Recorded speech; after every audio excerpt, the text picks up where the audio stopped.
नमस्ते मित्रगण। बर्तमान समये একটি গুরুত্বপূর্ণ বিষয় আমাদের মাথায় রাখতে হবে। ছোট ছোট বাচ্চাদের দেখছি তাদের চোখে চশমা।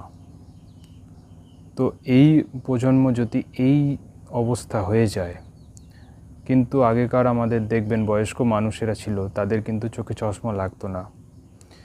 তো আমরা একদিকে নিজেদের উন্নত করছি, কিন্তু তার সাথে সাথে শরীরের যে অঙ্গ প্রত্যঙ্গগুলো সেগুলো কিন্তু দিনে দিনে তাড়াতাড়ি খারাপ হয়ে যাচ্ছে। তো এই বিষয়ে আমাদের সচেতন হতে হবে। বর্তমান সমাজটা কীরকম জানেন? আমার কোনো সমস্যা হলো, কোনো অঙ্গ খারাপ হলো, তো আমরা বাইরের সাহায্য বেশি নিই। তো যাই, আমার চোখের পাওয়ার কমে গেল, আমরা চশমা পরে নিলাম, ভাবলাম এটাই আমাদের সমস্যার সমাধান। বন্ধুরা, আমাদের যে ভারতবর্ষের সংস্কৃতিতে এখানে যোগ, আয়ুর্বেদ, প্রাণায়াম, তো এর মাধ্যমে আমরা জীবনকে এইভাবে দেখি না। আমাদের কোনো শরীরের অঙ্গ যদি খারাপ হয়ে যায়, তো আমরা সেই অঙ্গটাকে ঠিক করার চেষ্টা করি, নাকি বাইরে থেকে কোনো জিনিস দিয়ে তাকে সাপোর্ট দেয়া। তো চোখ যখন খারাপ হয়েছে তার কারণ আমাদের একটু ভাবতে হবে। প্রথমত, আমাদের যে বর্তমানে খাদ্য সেগুলো বেশিরভাগ হাইব্রিড খাবার, তার সঙ্গে কেমিক্যাল স্প্রে হচ্ছে, বিভিন্ন হরমোন প্রয়োগ হচ্ছে, যার ফলে আমাদের শরীর, মন সব কিছু কিন্তু বিগড়ে যাচ্ছে। শরীরে গ্যাস অম্বল হচ্ছে এবং আমাদের জীবনযাত্রা ঠিক নেই। যেমন আমরা বেশিরভাগ মানুষই এখন, গ্রামের মানুষও রাত্রে খাদ্য গ্রহণ করি। তো আমাদের শরীরের সিস্টেম অনুযায়ী সূর্য অস্ত যাওয়ার পর আর খাদ্য গ্রহণ করার নিয়ম ছিল না প্রাচীনকাল থেকেই।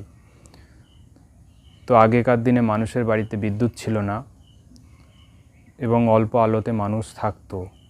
তো সেটাই আমার মনে হয় ভালো ছিল। এখন মানুষ আলো আছে বলে গভীর রাত পর্যন্ত জাগছে, রাত্রিরে অনেক কিছু কাজ করছে যেগুলো কিন্তু করা উচিত নয়।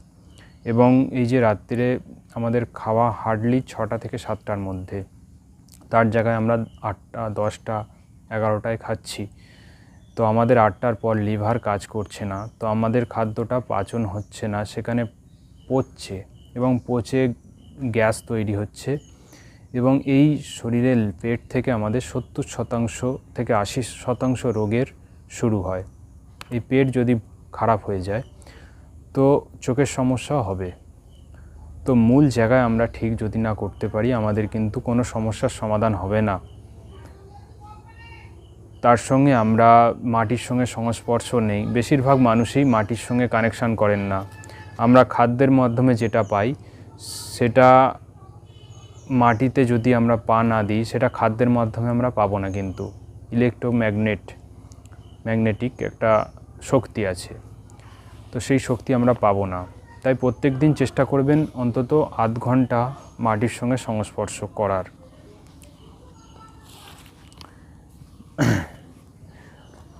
তা না হলে যদি আপনারা শহরে থাকেন, তার জন্য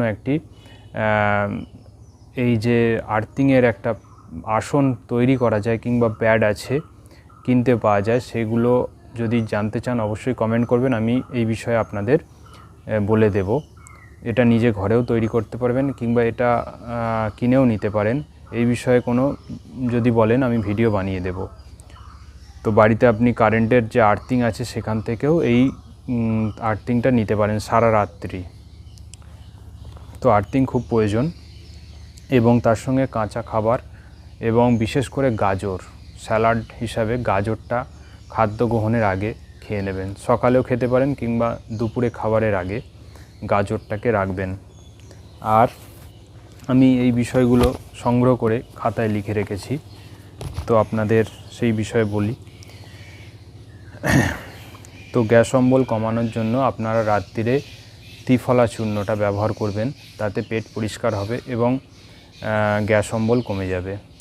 আর আরেকটা গ্যাস অম্বলের ওষুধ আছে, সেটা আপনি ঘরে তৈরি করতে পারবেন। জিরে, মৌরি আর জোয়ান, এই 3টে উপাদানকে ভেজে নিয়ে, সম পরিমাণে ভেজে নিয়ে আপনারা মিক্সচারে গুঁড়ো করে নেবেন এবং খাদ্য গ্রহণের আধ ঘন্টা আগে খেয়ে নেবেন হালকা গরম জলে। তাহলে দেখবেন খিদেও বাড়বে, গ্যাস অম্বল কমবে। তো গ্যাস অম্বলকে কমাতে হবে, কারণ গ্যাসটা গিয়ে চোখে আমাদের পর্দা বা দৃষ্টিশক্তিকে কমিয়ে দেয় ধীরে ধীরে। তো এটা খুব গুরুত্বপূর্ণ, মাথায় রাখবেন। আর সকালে উঠে চোখে জল ঝাপটা দেবেন এবং একটু চোখের এক্সারসাইজ করে নেবেন। তো প্রথমে সকালেই এইভাবে হাত ঘষে নিয়ে গরম হয়ে গেলে হাতটাকে এরকম রেখে দিয়ে 20 সেকেন্ড মিনিমাম রাখবেন, রেখে নামিয়ে নেবেন। তারপর যে লালা, মানে জল না খেয়ে প্রথম যে লালা, সেই লালা চোখে কাজলের মতন লাগিয়ে দেবেন। এতে কিন্তু চোখের জ্যোতি বাড়ে। চোখের লালা লাগিয়ে নিলেন। তারপর চোখের একটি এক্সারসাইজ আছে, এই যে 3টে আঙুল দেখছেন, এই আঙুলটাকে, এই 2টো আঙুল এবং এই মিডিল পয়েন্টে এইভাবে ঘোরাবেন 7 বার।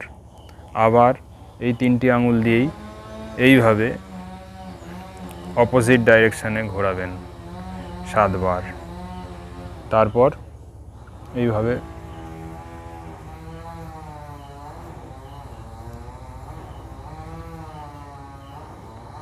এটাও করবেন 21 বার।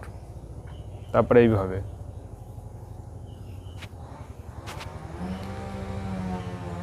এতেও কিন্তু চোখের জ্যোতি বাড়বে এই এক্সারসাইজটা করলে। তারপর আবার হাত ঘষে নেবেন।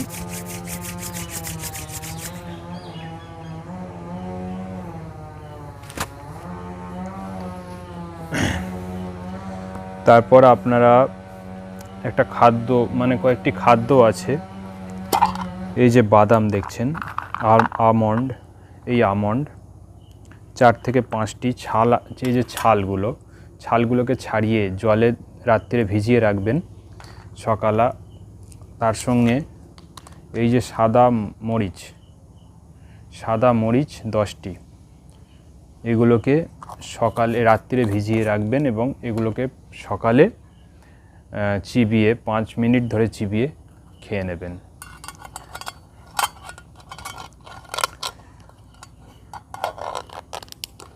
আরেকটি হচ্ছে আপনার এই যে দেখছেন জল, মানে এটা এটাকে আইওয়াশ বলে, আইওয়াশ কাপ। তো রাত্রিরে ত্রিফলা চূর্ণ, 1 চুটকি ত্রিফলা চূর্ণ ভিজিয়ে রাখবেন এবং সেটাকে ছেঁকে নেবেন, কাপড়ে ছেঁকে নিয়ে এর মধ্যে দিয়ে দেবেন জল মিশিয়ে, মানে জল সমেত ভিজিয়ে রাখবেন। সেটাকে ছেঁকে নিয়ে এইভাবে চোখে দিয়ে চোখটাকে ফাঁকা, মানে ভেতরে যেন জলটা যায় সেইভাবে ঘোরাবেন। তাহলে কিন্তু চোখ আই ওয়াশ হয়ে যাবে। এটাও খুব উপকার হবে।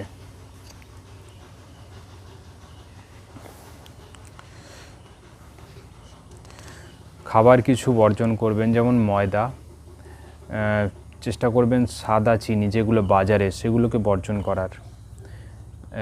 পাম অয়েল মেশানো থাকে, এমনি সর্ষের তেল, এটাকেও বর্জন করবেন। যদি পারেন সর্ষেকে ভাঙিয়ে নেবেন, সবচেয়ে ভালো হয়। কারণ খাদ্যের মধ্যে ভেজালকে কমাতে হবে আমাদের। ভেজালকে কমিয়ে যতটা পারবেন শুদ্ধ খাবার খাবেন। হলুদকে ভাঙিয়ে নেবেন, যে মশলাগুলো সেগুলোকেও মিক্সচারে ভাঙিয়ে নেবেন। যতটা পারুন মানে কেনা জিনিসগুলো বর্জন করুন, সেটা আমরা করি। এবং সন্ধক লবণ ব্যবহার করবেন, যেটা আমিও করি। শুধু ভাববেন না কোনো ডাক্তার আপনার রোগ সারিয়ে দেবে, আপনি যদি জীবনযাত্রা ঠিক না করেন। না হলে ডাক্তারের বা হসপিটালের চক্করে আপনাকে জীবন কাটিয়ে দিতে হবে এবং অর্থ বেরিয়ে যাবে। আপনি ভাবছেন সন্ধক লবণ 40 টাকা 50 টাকা কিলো, আপনি ভাবছেন যে লবণ খাচ্ছি, অর্থ সেভ হচ্ছে, কিন্তু এই যে লবণ প্রচণ্ড ক্ষতিকারক। আমি দেখছিলাম কিডনির ক্ষতি করে দেয়। তার সঙ্গে চিনি বর্জন করে গুড় ব্যবহার বেশি করুন। কারণ দেখেছেন চিনিটা যে সাদা অতটা হয়, তো ওই সাদা চিনি কোথা থেকে আসছে? তাতে কেমিক্যাল দেয়া হচ্ছে। তার চেয়ে বরং একটা খান্ড পাওয়া যায়, যেটাকে মানে আখের রস থেকেই তৈরি করা হয় খান্ড, সেটা ব্যবহার করবেন। এবং নাভিতে সর্ষের তেল দেবেন রাত্রিরে শুতে যাওয়ার আগে, মানে আমাদের নাভি থেকে গোটা শরীর কন্ট্রোল হয়, এটা মাথায় রাখবেন।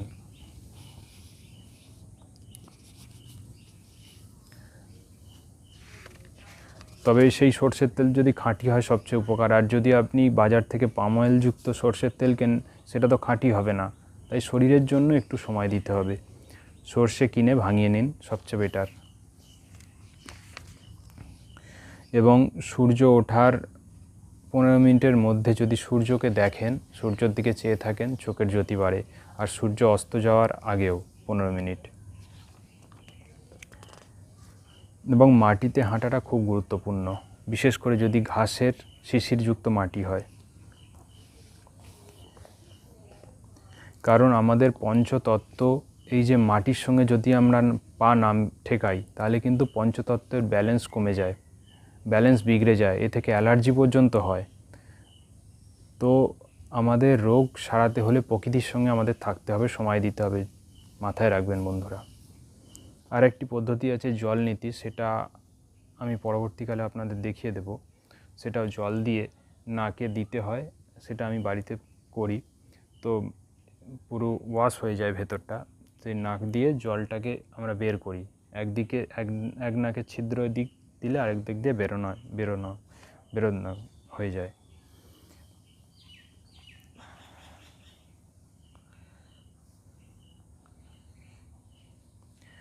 আর খাদ্যের মধ্যে কাঁচা খাবার গ্রহণ করবেন, ধীরে ধীরে বাড়াবেন। সকালে ফলাহার করবেন এবং বিশেষ করে সিজনের, এখন যেমন আনারস খান এবং বিভিন্ন যে ফল আছে সিজনে, সেগুলো খাবেন।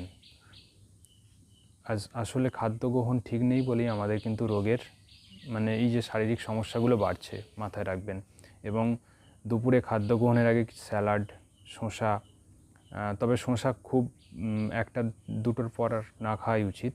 সকালে শসা খেয়ে নেওয়া উচিত। আর দুপুরে বিট, গাজর, টমেটো, এই কাঁচা খাবার কিছু খাদ্য গ্রহণের আগে খেয়ে নেবেন। প্রথমে দেখবেন কীরকম কী হচ্ছে শরীর, যদি স্যুট করে যায় তাহলে খুব ভালো।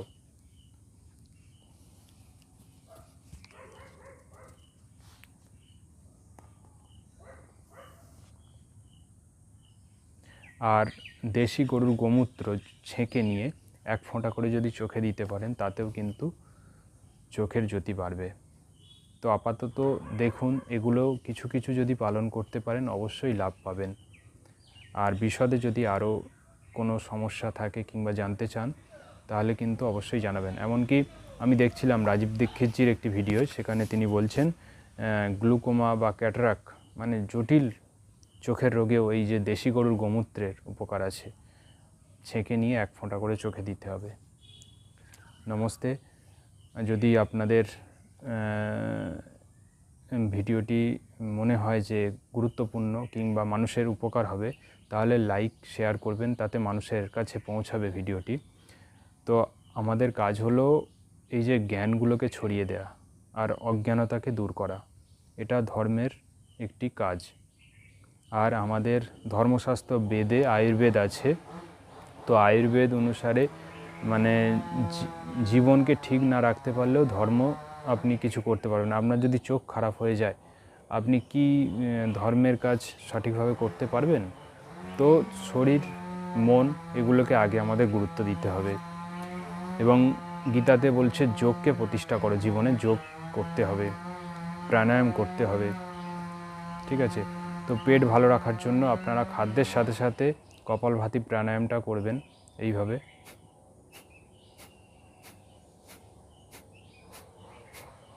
মানে শ্বাসকে ধাক্কা মেরে বের করে দেয়া, যেন শ্বাসটা বেরিয়ে যাচ্ছে নাকে হাত দিয়ে, যখন বুঝতে পারবেন। এটা আপনারা স্ট্রোক 1 সেকেন্ডে একবার করে স্ট্রোক নিলেন, করলেন। এটা করলে পেটের উপকার বিশাল। এবং তার সঙ্গে কিডনি, লিভার, খিদে বাড়বে। যদি পারেন 2-4 মিনিট, 5 মিনিট এটা করতে পারেন। তার সঙ্গে অবশ্যই অনুলোম বিলোম প্রাণায়ামটা তারপর করবেন। যদি 5 মিনিট কপালভাতি করেন, তো 10 মিনিট অনুলোম বিলোম করবেন। কারণ এই সূর্যচন্দ্র যে আমাদের দুটো তত্ত্ব আছে, মানে এই তত্ত্বকে ব্যালেন্স করবে তবে অনুলোম বিলোম। অনুলোম বিলোম কীভাবে করবেন তাও বলে দিই, যেহেতু এই প্রসঙ্গে এলো।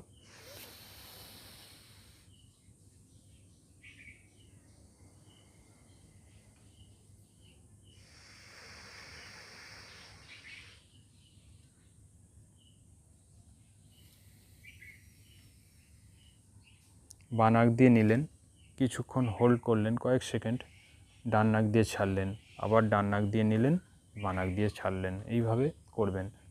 সব শেষে কিন্তু বাঁ নাক দিয়ে শেষ করবেন। এতে স্মৃতিশক্তিও বাড়ে, মানসিক চঞ্চলতা কমে। ছাত্রছাত্রীদের অবশ্যই করা উচিত এই প্রাণায়াম।